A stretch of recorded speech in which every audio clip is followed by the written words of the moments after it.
بڑی آپا جی سلام. کیا آپ بک رہے ہو؟ مونچھوں والی آپا جی معاف کرنا جی. جناب ایمانداری بالکل ایسے ہی فیل ہو جاتی جیسے بجلی فیل ہو جاتی. آتی ہے جاتی ہے آتی ہے جاتی ہے. بالکل یہ ماحول زندہ ہی نہیں رہ سکتے یہ ایمانداری اس ماحول میں. رفیع خاور عرف ننا 4 اگست 1944 کو ساہیوال میں پیدا ہوئے تھے. ان کے والد MBBS ڈاکٹر تھے جو بعد میں لاہور کے علاقے شاد باغ میں آ کر آباد ہوئے. ننا نے اپنا نام اور مقام بڑی محنت سے بنایا تھا. وہ پیدائشی طور پر فربا تھے اور اسکول میں بچے ان کا مذاق بھی اڑاتے تھے. دکھنے میں ننا پہلوان دکھائی دیتے تھے لیکن ان کے اندر ایک باریک بین اور تباہ ذات فنکار بے چین تھا جو اپنے فن کے اظہار دینے پر چھا جانا چاہتا تھا.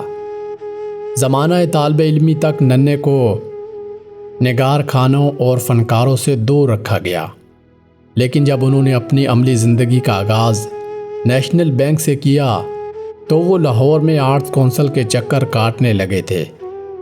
سینئر ہدایت کار خالد عباس ڈار بتاتے ہیں کہ ننا آرٹ کونسل سپورٹ میں سائیکل پر آیا کرتے تھے. یہ 60 کی دہائی کا آغاز تھا. لاہور آرٹ کونسل میں روزانہ جو محفل سجائی جاتی تھی اس میں ڈاکٹر انور سجاد، منیر نیازی کوی خان، خالد سعید بٹ، کمال احمد رضوی اور بہت سے فنکار شامل ہوتے تھے. سن 1964 میں جب لاہور سے پاکستان ٹیلی ویژن کا آغاز ہوا تو اس سے قبل کمال احمد رضوی تھیٹر اور ریڈیو میں کام کر کے اپنے آپ کو منوا چکے تھے. سن 1965 میں انہیں لاہور سینٹر سے ڈرامہ سیریز بنانے کی ذمہ داری دی گئی تو انہوں نے PTV کے لیے اس انٹیلیجنٹ آئیڈیا یعنی الف نون کے لیے اپنے جوڑی دار کے طور پر رفیع خاور ننا کا انتخاب کیا. حالانکہ اس وقت ان کے سامنے درجنوں معروف اداکار موجود تھے لیکن انہوں نے قدرے جونیئر فنکار کو منتخب کیا. الف نون نشر ہوا تو الن کمال احمد رضوی اور ننا لوگوں کے محبوب فنکار بن گئے تھے، جبکہ یہ سیریز جنوبی ایشیا میں ٹیلی ویژن کی تاریخ میں فلمی ڈرامے کی پہلی مثال ثابت ہوئی. سن 1965 کے صرف 3 سال بعد سن 1969 میں الف نون کو دوسری بار نئے سرے سے پروڈیوس کیا گیا، جبکہ سن 1982 میں اسی ڈرامے کو رنگین ٹی وی کے لیے تیسری بار پروڈیوس کیا گیا. ایک ہی ڈرامے کو 3 مرتبہ پروڈیوس کرنے کا یہ PTV کی تاریخ کا ایک منفرد ریکارڈ تھا. سن 1965 میں جب الف نون پہلی بار آن ایئر کیا تو ننا پاکستان میں فلمی آرٹس کی حیثیت اختیار کر گیا. شباب نے ان کی مقبولیت کو فلم میں کیش کرانے کے لیے سن 1966 میں انہیں اپنی فلم وطن کے سپاہی میں کاسٹ کیا. اس کے بعد ننا باقاعدہ فلم سٹار کے طور پر فلم کی بڑی سکرین سے وابستہ ہو گئے. وہ PTV کی چھوٹی سکرین پر بہت کم دکھائی دیتے. سلطان راہی کی سلطانی ختم ہوئی اور ننا علی اجاز کا دور شروع ہوا. دبئی چلو بنانے کا پس منظر یہ ہے کہ گرمیوں کے موسم میں سلطان راہی چھٹیاں گزارنے کے لیے امریکہ اپنے بچوں کے پاس چلے جایا کرتے تھے. ان کی امریکہ روانگی کے بعد 2 سے 3 ماہ کے لیے نگار خانوں میں تالے پڑ جایا کرتے تھے. اس زمانے میں سلطان راہی اور مصطفیٰ قریشی کی جوڑی کمال ہوتی تھی. ان کے بغیر ہر فلم ادھوری نظر آتی تھی. 1983 میں ہدایت کار رنگیلا نے ننا اور علی اجاز کے ساتھ سونا چاندی بنائی، جس کی کامیابی نے دونوں کی جوڑی کو مال بنانے کا فول پروف فارمولہ قرار دے دیا. اس کے بعد درجنوں فلم سازوں اور ہدایت کاروں نے ننا اور علی اجاز کی جوڑی کو کاسٹ کر کے کامیاب فلمیں بنائیں. اس عرصے کے دوران ننا اور علی اجاز کے ساتھ ہیروئن کے طور پر رانی بیگم، عالیہ، انجمن، گوری، ممتاز، رحمان اور نازلی کاسٹ کی جاتی رہیں. یہ وہ دور تھا جب ننا پر دھن دولت کی بارش ہو رہی تھی اور ان کا ستارہ عروج پر تھا. اس عرصے میں ہدایت کار نازلی ان کے قریب ہوئی اور پھر یہ قربت، محبت اور عشق میں بدل گئی. ننا کے قریبی دوست بتاتے ہیں کہ ننے کی زندگی میں ان کی بیوی کے علاوہ نازلی واحد دوسری عورت تھی۔ نگار خانوں میں ننا اور نازلی کے عشق اور ان کے ہولناک انجام کو آنکھوں سے دیکھنے والے اس دردناک کہانی کو یوں بیان کرتے ہیں کہ یہ یک طرفہ عشق تھا جو ننا جیسے معصوم اور سادہ لو نے نازلی سے کیا تھا۔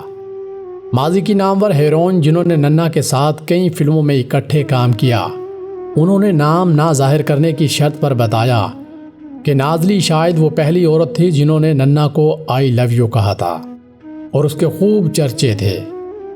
ننا اور نازلی کی یہ قربت ننے کی پہلی بیوی اور ان کے برادران نسبتی کو کھٹکتی تھی، مگر جلد ہی ننا اصرار کر کے فلموں میں اپنے ساتھ نازلی کو کاسٹ کروانے لگے تھے۔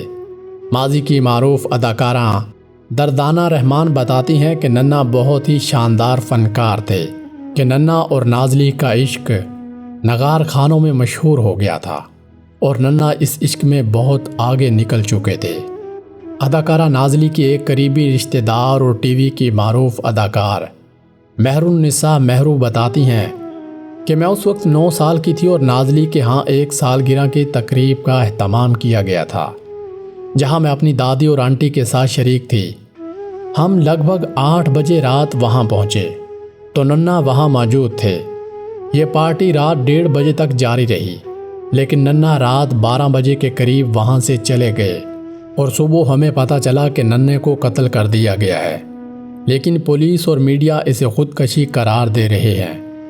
مہر النساء نے کہا کہ رفیع انکل اور نازلی ایک دوسرے سے مخلص تھے، دونوں شادی کرنا چاہتے تھے، لیکن اس رشتے کو ناپسند کرنے والوں نے ان کے قتل کی سازش تیار کی۔ ہدایت کار سید نور بتاتے ہیں کہ ننا ایک جذباتی انسان تھے۔ انہیں زندگی میں کسی سے پہلی بار محبت ہوئی تھی۔ انہوں نے محبت میں چوٹ کھائی جسے وہ برداشت نہ کر سکے اور جذبات میں اپنی جان کھو بیٹھے۔ ننے کی موت کے بعد فلمی سطح پر نازلی کو سوشل بائیکاٹ جیسی صورتحال کا سامنا رہا اور آہستہ آہستہ وہ فلمی دنیا سے دور ہوتی گئی۔ اس واقعے کو 35 سال سے زیادہ عرصہ گزر چکا ہے۔ انہوں نے کہا کہ ننا نہ صرف ایک بہترین اداکار تھے بلکہ ایک عالی ظرف انسان بھی تھے۔ نازلی نے اپنی کامیابی کا کریڈٹ ننے کو دیتے ہوئے کہا کہ انہوں نے بہت سے لوگوں کا کیریئر بنایا کیونکہ وہ ایک ہمدرد انسان تھے۔ ننا ایک حساس انسان تھے جو زندگی کی تلخیوں کا سامنا نہیں کر پائے۔ ان کے خلاف سازش ہوئی جس کے نتیجے میں ایک انتہائی خوبصورت روح دنیا سے چلی گئی۔ وہ زندگی سے پیار کرنے والے انسان تھے اور زندگی سے پیار کرنے والا انسان کبھی خودکشی نہیں کرتا۔ ناظرین، اگر آپ کو ہماری یہ ویڈیو پسند آئی ہو تو ہماری ویڈیو کو لائک اور ہمارے چینل کو سبسکرائب ضرور کیجیے گا۔ مزید ایسی ویڈیوز کے لیے ہمارے چینل کا وزٹ ضرور کریں۔